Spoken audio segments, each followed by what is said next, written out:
Good morning. Once again, I want to welcome you to today's daily impact because we are in the Holy Week and Friday being a Good Friday. We've been learning about the last seven saying of Jesus Christ from the cross, right? The last few words that Jesus Christ said on the cross, trying to analyze each one of them. And since Tuesday, we've been, exploring that. And today, we would like to continue the seven saying of Jesus Christ from the cross. You would like to invite a friend, a co-worker, a neighbor to explore this with. This how I use this seven saying of Jesus Christ. I have a team, individuals, and even in my household. After finishing the daily impact in the evening, we spend the last 15 minutes at work too. I do it to some of my workers or some of my patients. I let them listen. Then we spend 15 or 10 minutes to reflect upon it. So today is no different. The daily impact is being focused on the seven saying of Jesus from the cross. And our mornings are very short, so I take one or two at a time. But on Saturday evening, 3 p.m. Eastern Standard Time, 2 p.m. Central Standard Time, and 7 p.m. GMT time, I'll put all the seven together and do a comprehensive teaching called Sound Doctrine on the seven saying of Jesus Christ from the cross. But in the mornings, I take it one at a time. So today, we want to continue with the seven saying of Jesus Christ from the cross. The seven saying of Jesus Christ from the cross. And of course, I will advise you to go back to the teaching on Tuesday and that of Wednesday to learn the first three. Today I'll continue with the fourth saying. I use the first 2 days to do the first three. So today we are going to look at the fourth saying of Jesus Christ from the cross. What he said. Why did he say it? And if he said it, where is it located in the Bible? And how is it applied to us? The seven saying of Jesus Christ from the cross, part 3, within the daily impact format. His fourth saying from the cross was, my God, why have you forsaken me?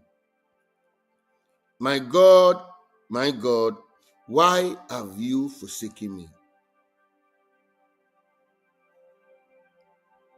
The only Son of God, Jesus Christ of Nazareth, felt forsaken. He felt abandoned.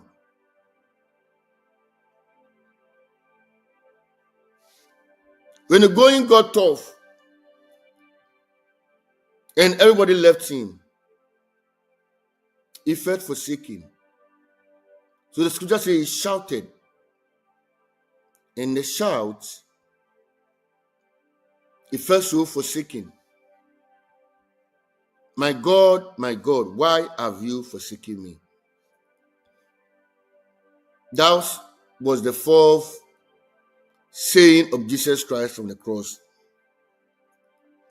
And this could be found in Matthew chapter 27,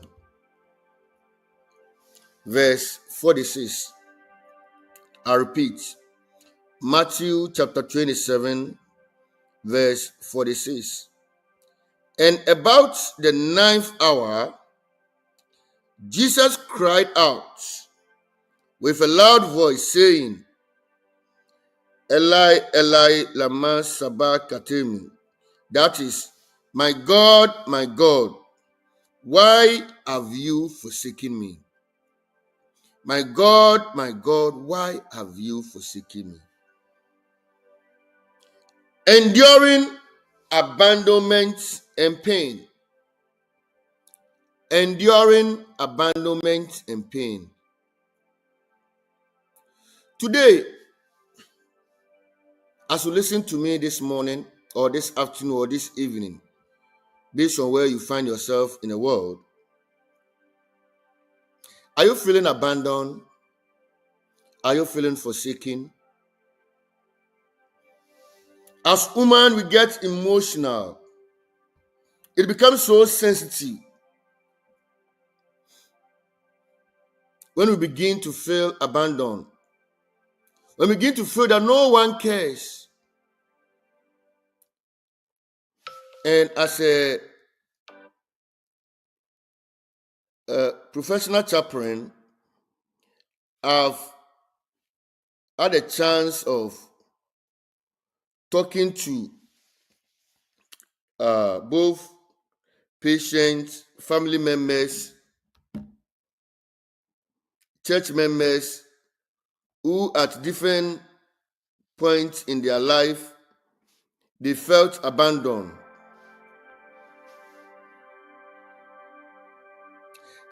Probably you are listening to me this morning. You are in the hospital and you've been there for over 2 weeks. And no family member will come and visit you. Sometimes you need some basic hygienic or toiletries.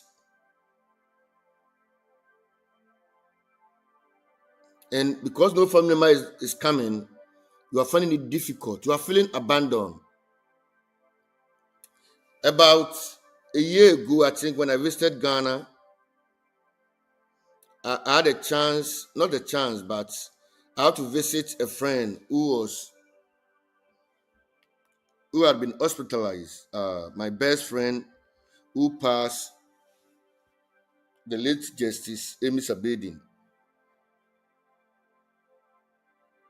So I went to the hospital to visit him, and the very, room that he was put there, after speaking to him, spending some time with him, not knowing the other patient, there were, I think, one other patient in the room. Not knowing the other patient was listening to my conversation that I was having with my late friend.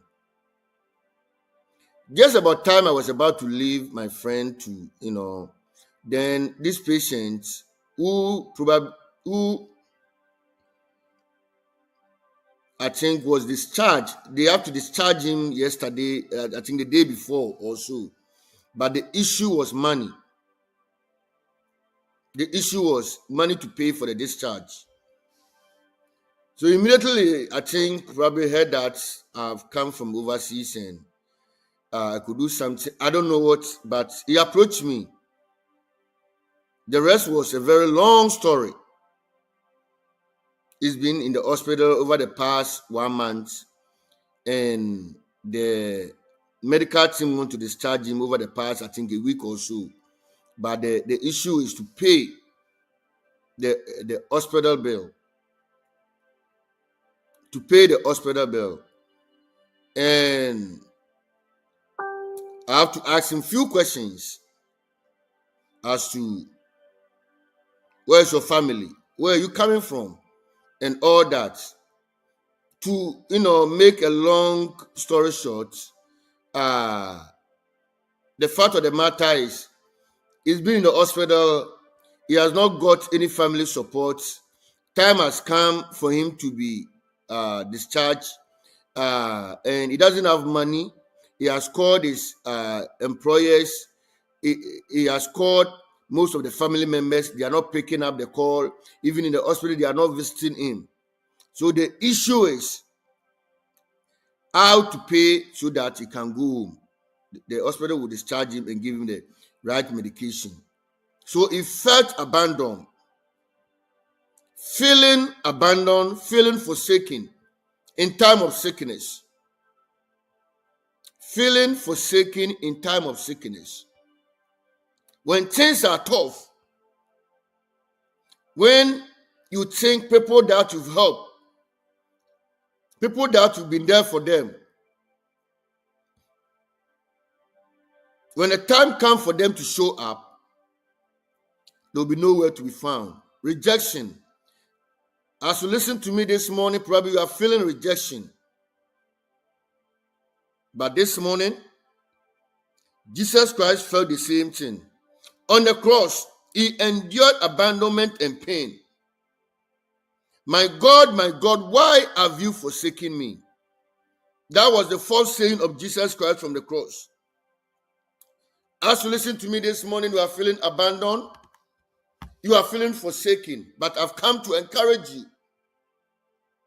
Psalm 22, verse 1 to 2.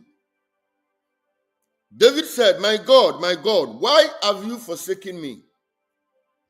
Far from my help are the words of my groaning. My God, I cry out by day, but you do not answer, and by night, but I have no rest. This is David.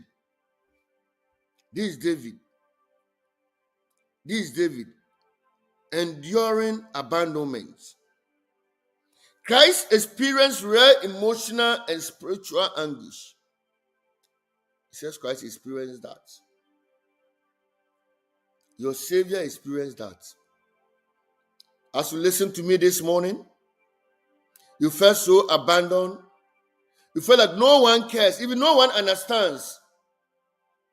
And even those who think they understand, they end up judging you. This morning, there's only one person that I can submit to. There's only one person.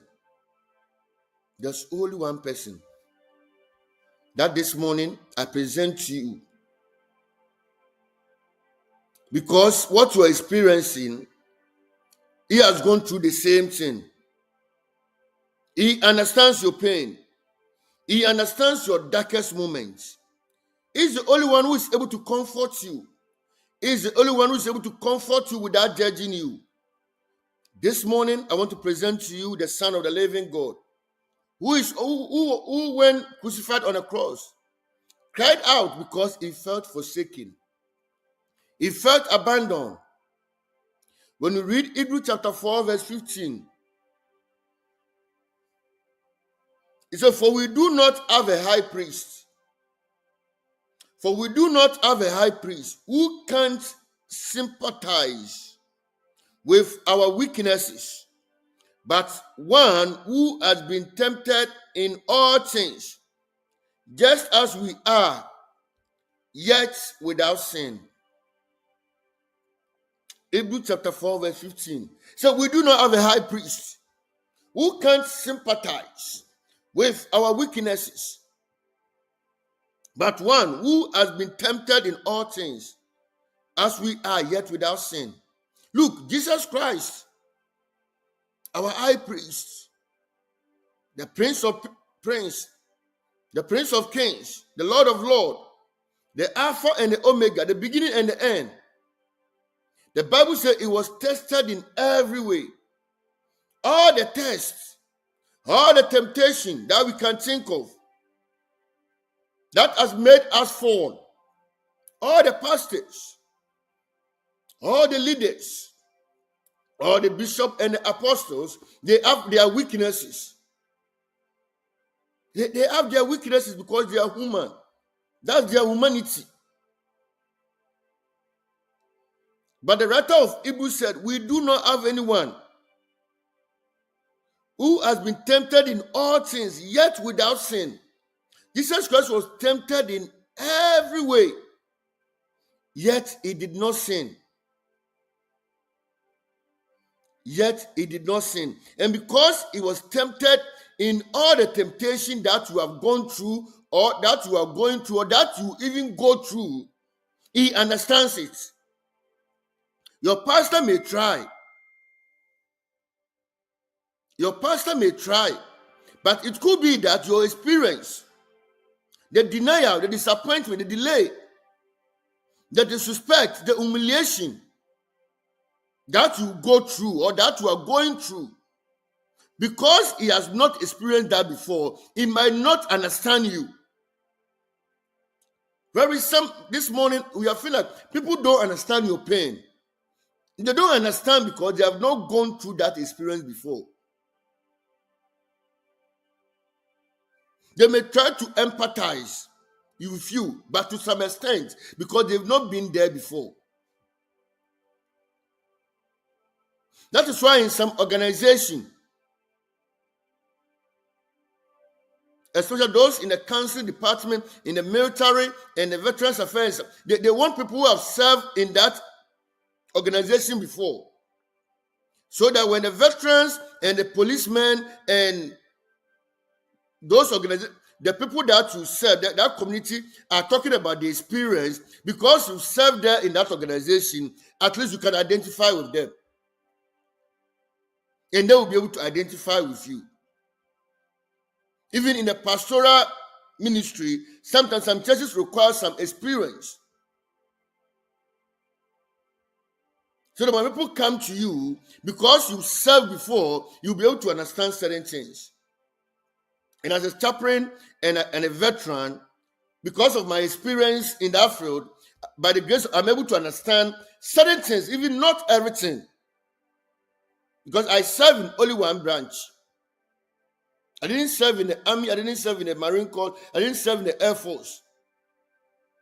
But at least I'm able to understand them. In the same way, people that we go to when things are not going well, and sometimes they will try their best to help us. And with all sincerity, sometimes they may not understand us because the experience, the betrayal that you are going through, the PTSD that you are experiencing, the loss that you are experiencing, the debt, the credit card debt, the student loans, the rejection that you are experiencing, probably they have not experienced that before. They have not experienced that before, so they don't understand. But there was one person who is Jesus Christ. He experienced that. He was tested in every way, yet he did not sin. He said, yet he was tested, he was tried in every way. In his ministry, the Pharisees will come, they will deliberately bring the woman, and they say he was caught in the act of committing adultery. So what should we do to him? Sometimes they will tell him to heal in the Sabbath just to test him. But we say after he has fasted for 40 days and 40 nights, he was taken to the wilderness to be tested. Jesus Christ was tested in any way, every way, yet without sin. Yet without sin. So this morning, probably you are going through tests. You are feeling forsaken. You are listening to me this morning. You are sick. You are feeling weak. You are going through emotional pain, psychological pain, and it seems like all the people surrounding you, your friends, your pastors, your family members, your supervisors, they don't understand. If you can bring it to the Lord will comfort you. He will comfort you. Finding comfort in God when you are feeling alone. Finding comfort in God when you feel alone is very important. My God, why have you forsaken me? My God, why have you forsaken me? This morning I pray over your life. You are feeling forsaken. May the Lord comfort you. May you go to him this morning I decree and I declare over your life. May the Lord, who is able to comfort you. May the Lord comfort you this morning. You listen to me, you are feeling forsaken. You are feeling abandoned. This morning I pray that may the Lord himself comfort you. May the Lord himself be there for you this morning. May he bless you. May he empower you. May he give you the grace. May he give you the patience and self-control for you to overcome this. Overcoming abandonment and pain. This morning I wish you all the best. May the Lord bless you. May the Lord keep you. May the Lord be gracious unto you. See you again tomorrow morning for Daily Impact. God bless you.